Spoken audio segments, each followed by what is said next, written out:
Hello, and welcome to carbonwhy, the channel that's catered to those who are avid lifelong learners. My channel explores the how, what, where, why the world works the way it does.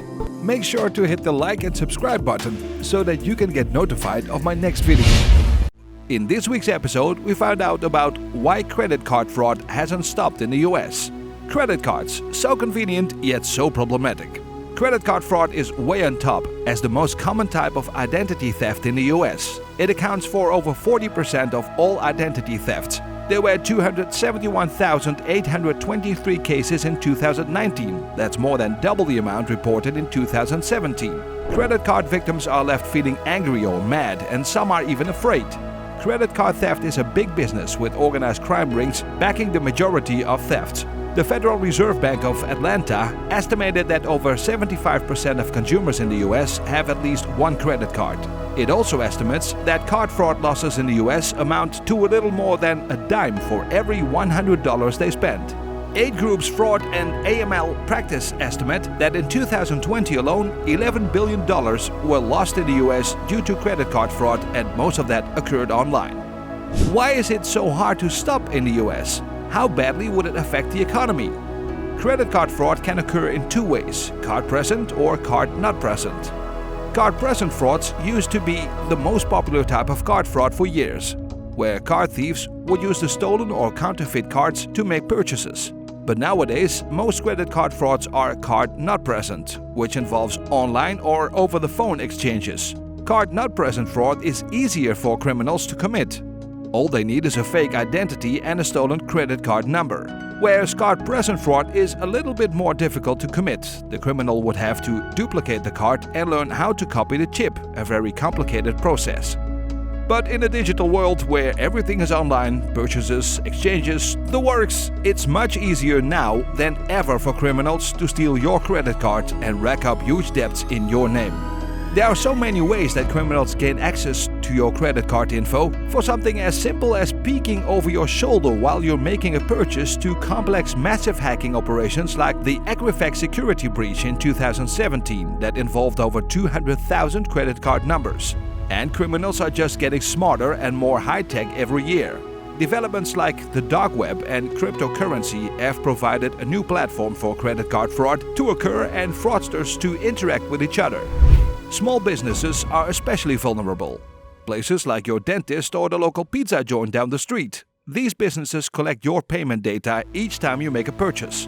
And they don't necessarily have big IT departments to make sure their infrastructure is secure, and organized crime rings know this and use it to their advantage.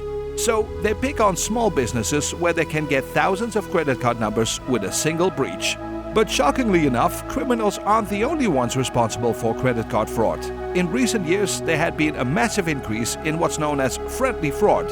That's fraud committed on accident by ordinary consumers, and it's attributed to the rise in e-commerce designed to make digital spending easier. Around 80% of the fraud seen on platforms like Google, Apple, and iTunes is friendly fraud, where consumers don't recognize the transactions, or they were performed accidentally, or their children made the purchase without their parents' permission or knowledge. The Nielsen report states that card fraud losses reached almost $28 billion worldwide. The US is the most card fraud-prone country in the world, accounting for over 33% of the total global loss. Partly because the US is a wealthy country, and partly because the country isn't as secure with payment information because Americans like convenience. The economic burden of card fraud goes far past the cost of illegally purchased merchandise. Big businesses often spend millions on fraud protection, whether that's buying software or hiring security experts to monitor transactions. But fraudsters will always find a way around. They are just as tech-savvy nowadays, so businesses have to be on top of the game by constantly investing in protection technologies and software. Some estimates show that around 10 to 20 cents of every $100 are spent on fraud protection tools. When credit card fraud is identified or reported, the type of fraud committed determines who is responsible for the chargeback. If it's card present, the bank usually has to take responsibility. But if it's card not present, the merchant is responsible for the chargeback. Chargeback fees can range anywhere from $20 to $100 per transaction, plus the cost of the product or service. And for large chargeback fees, big businesses might be able to recover, but small businesses might not be able to afford such a loss. There are several regulations in place for the protection of consumers from incidences of credit card fraud, such as the Fair Credit Billing Act, which allows consumers to dispute any charges in their statements, the Electronic Fund Transfer Act and Truth in Lending Act, commonly known as Regulations E and Z. These are also designed to protect consumers from fraudulent charges and potential billing errors. But experts say there just aren't enough regulations to protect small businesses from chargebacks caused by fraudulent transactions. And these types of businesses generally can't afford expensive fraud protection technology either. For many, the sad thing about being a victim of credit card fraud or identity theft is that you're on your own.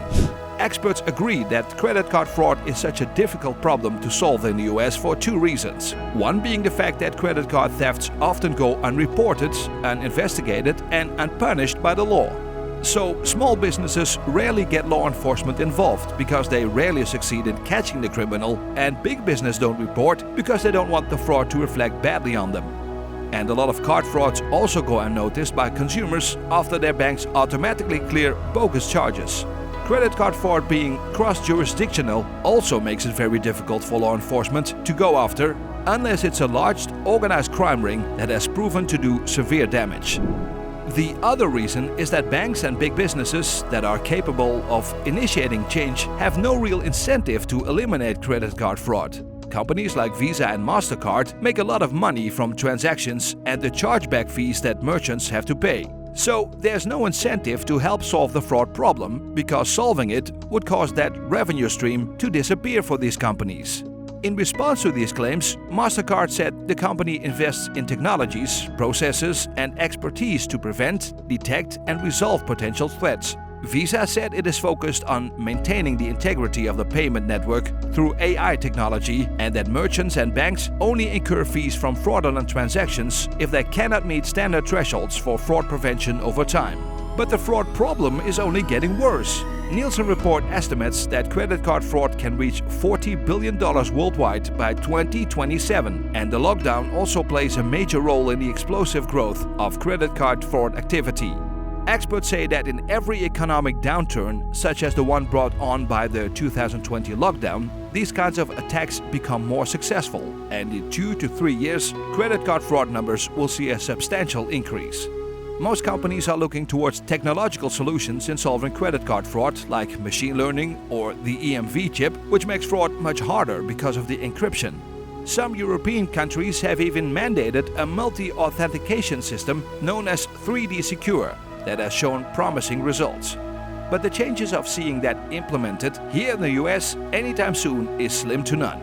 In the US, consumers prefer the convenience of one click, and that's it. There's not a lot of tolerance for adding friction to the checkout process.